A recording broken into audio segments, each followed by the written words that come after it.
First time ఎవడన్నా పోతా ఉన్నప్పుడు నువ్వేదో ఇట్లా మాటలు మాట్లాడినా అర్థం ఉంది. 10 సార్లు 11 సార్లు పోయిన తర్వాత ఈరోజు నేను తిరుమల తిరుపతి దేవస్థానానికి నేను పోతానంటే నేను అడ్డుకుంటూ ఈ మాదిరిగా నువ్వు నోటీసులు ఇస్తూ ఈ మాదిరిగా తిరుమల తిరుపతి దేవస్థానానికి నేను పోకూడదు అని చెప్పి ఈ మాదిరిగా నోటీసులు ఇస్తూ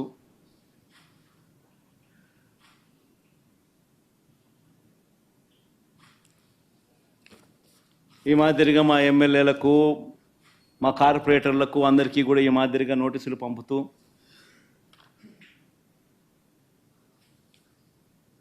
నేను అడుగుతా ఉన్నా, ఒక రాష్ట్ర ముఖ్యమంత్రి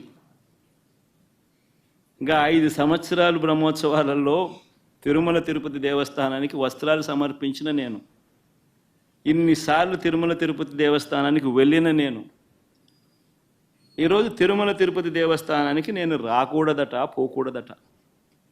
కారణం ఏమిటంటే నా మతమట. నేను అడుగుతా ఉన్నా, నా మతం ఏమిటి, నా మతం ఏమిటి అని అడుగుతా ఉన్నారు. అడుగుతా ఉన్నా నా మతం ఏమిటని. అవును,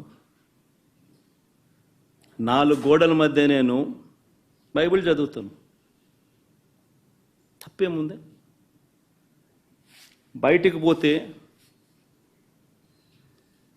హిందూ సాంప్రదాయాలను నేను అనుసరిస్తాను, గౌరవిస్తాను. బయటికి పోతే ఇస్లాంను అనుసరిస్తాను, గౌరవిస్తాను.